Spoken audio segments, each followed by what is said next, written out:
नमस्कार, मैं हूं वर्तिका। हमारे साथ हैं जेएनयू से रिटायर्ड इकोनॉमिक्स के प्रोफेसर डॉक्टर अरुण कुमार। धन्यवाद। सर, ऐसे समय पे जब कोरोना वायरस पेंडेमिक से पूरी दुनिया बदहाल है और कोरोना वायरस का असर केवल हेल्थ पे ही नहीं पड़ा है, कोरोना वायरस ने लॉकडाउन की वजह से पूरी दुनिया की इकोनॉमी पे भी बड़ा इम्पैक्ट किया है।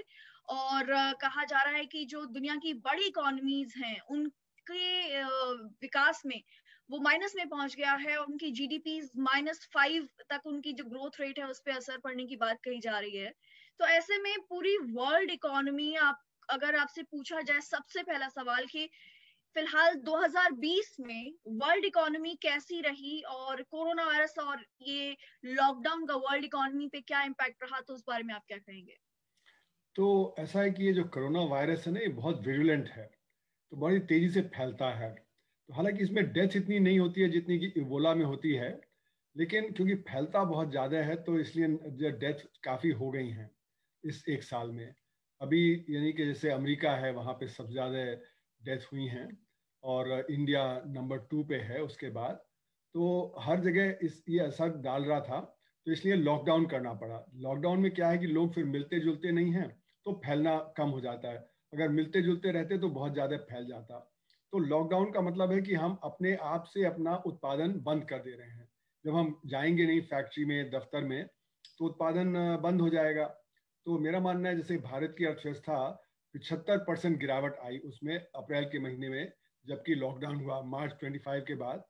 और मई में भी लॉकडाउन एक तरह से चलता रहा। अनलॉक तो जून में शुरू हुआ। तो अप्रैल और मई के महीने में 75% और करीब 70% की गिरावट अर्थव्यवस्था में रही। तो इसलिए हमारी अर्थव्यवस्था बड़ी बुरी तरह से ध्वस्त हुई। उसी तरह बाकी सब देशों में, जैसे यूरोप के देश हैं, ब्रिटेन है, अमेरिका है ना, बाकी सब देशों में। और चीन में सबसे पहले ये गिरावट आई, क्योंकि चीन में सबसे पहले ये आया, दिसंबर में ही शुरू हो गया था।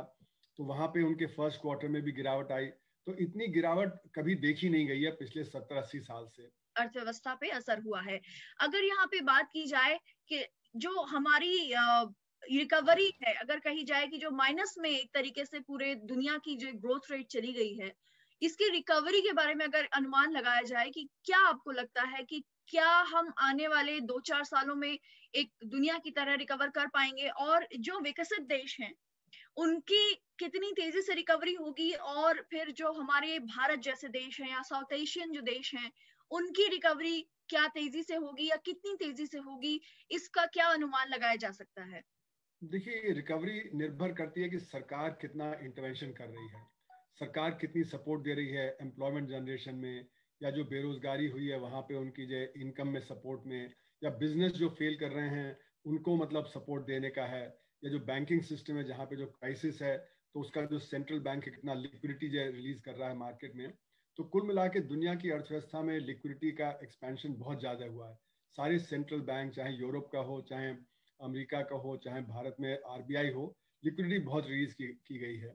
दूसरी तरफ जो बड़े बड़े जो देश हैं, जैसे जापान है, यूरोप के देश हैं, अमेरिका है, वहाँ पे सरकार अपने बजट से बहुत खर्च कर रही है। 10 से 20% जीडीपी का बजट से दिया जा रहा है। तो फिजिकल डेफिसिट बहुत तेजी से बढ़ गया है।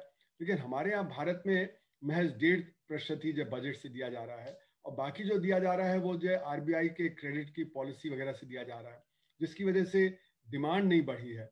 तो हमारी अर्थव्यवस्था बहुत ज़्यादा गिरी है बाकी और अर्थव्यवस्था के कंपैरिजन में फर्स्ट क्वार्टर में। और सेकंड क्वार्टर में सब जगह रिकवरी हुई, क्योंकि जैसे जैसे पैंडमिक का असर कम हुआ, अनलॉक हुआ, तो लेकिन अब सेकंड वेव आ गई है, खासकर यूरोप में, अमेरिका में, जगह जगह फिर लॉकडाउन वगैरह हो रहा है। तो उससे फिर अर्थव्यवस्था पे जो नेगेटिव असर पड़ेगा। हमारे यहाँ जो है, पहली वेव ही खत्म होते होते काफी समय लग गया, अभी दूसरी वेव हमारे यहाँ आई ही नहीं है। और इसका डर है, क्योंकि अभी जो ब्रिटेन से एक नया वायरस है जो ज़्यादा विरुलेंट है, वो फैल रहा है। तो अभी एक डर है कि कहीं दूसरी वेव ना आ जाए, और यूथ को ये असर कम करता है। तो ये हो सकता है। दूसरा ये है कि हमारे यहाँ एक रिपोर्ट आई थी 2 महीने पहले कि जो गरीब लोग हैं उनकी इम्यूनिटी लेवल ज़्यादा होती है।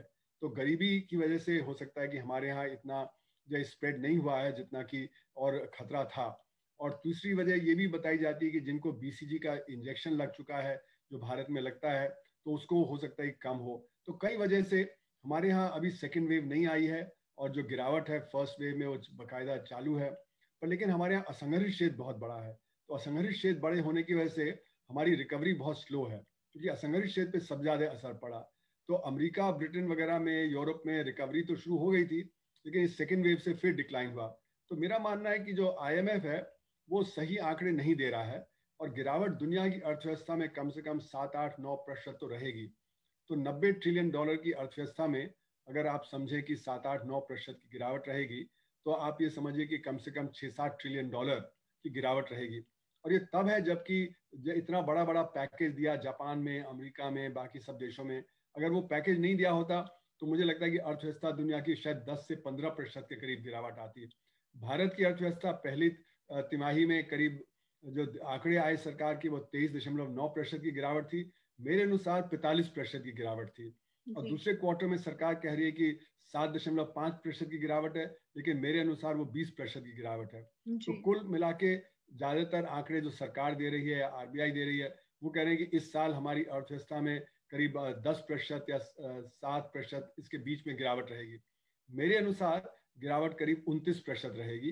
30 के सालों में चाइना ओवरकम कर लेगा नंबर 1 इकोनॉमी के नजरिए से अमेरिका को, लेकिन अब कोरोना वायरस पेंडेमिक के बाद में शायद 2028 में ही चीन नंबर 1 वर्ल्ड इकोनॉमी बन जाएगा।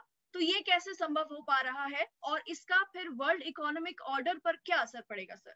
देखिए, ऐसा है कि चीन में क्या किया था, उन्होंने लॉकडाउन जबरदस्त किया था, और वहां पे जो पॉपुलेशन है वो सरकार की बात सुनती है, जो अमेरिका में नहीं हुआ। अमेरिका में तो बहुत कंफ्यूजन हुआ। वहां पे तो प्रेसिडेंट ने ही कहना शुरू किया कि मास्क की जरूरत नहीं है और कोई खास असर नहीं होगा, तो वहां पे डिले हो गया, और इसीलिए वहां पे सबसे ज्यादा केसेस हुए हैं। ब्रिटेन में भी डिले हुआ, तो वहां पे भी केसेस बहुत सारे हो गए। चीन ने बड़ी खूबी से लॉकडाउन किया, बड़ा ऑटोक्रेटिक रिजीम है, वहां पे सबको बात सुननी पड़ती है, और उसके बाद वहां भड़का ही नहीं है। सेकेंड वेव चाइना में आई ही नहीं है, और उन्होंने अपने जो डिजीज है उसको कंट्रोल करके रखा है, और इसीलिए वहां पे आपने देखा कि अर्थव्यवस्था तुरंत सेकेंड क्वार्टर में पॉजिटिव लेवल पे आ गई है। हालांकि कुछ एनालिस्ट कहते हैं कि ये शायद आंकड़े अभी सही नहीं है, पर अगर ये मान के चलें, क्योंकि ऐसा है कि वो अकेली अर्थव्यवस्था थी जो क्राइसिस से निकल आई, बाकी सब अर्थव्यवस्था क्राइसिस में गई। तो उनका एक्सपोर्ट जो था, जो सोचा गया था कि गिर जाएगा, वो एक्सपोर्ट गिरा नहीं, और एक्सपोर्ट नहीं गिरा तो इसलिए उनके यहाँ डिमांड रही, और जब डिमांड रही तो इंडस्ट्री दोबारा रिवाइव कर पाई। दूसरी तरफ सरकार ने भी वहां पे कोशिश की जिससे कि डिमांड ना कम हो, और वहां पे उन्होंने कंजम्पशन को प्रोत्साहन दिया, तो चाइना रिकवर कर गया। तो चाइना में रेट ऑफ ग्रोथ पॉजिटिव हो गई। अमेरिका वगैरह में रेट ऑफ ग्रोथ नेगेटिव अभी है 2019 से कंपैरिजन में। तो इसलिए मेरा मानना है कि जो ये फर्क आया है वो ये आया है कि अमेरिका में जो लॉकडाउन है वो सही ढंग से नहीं किया गया।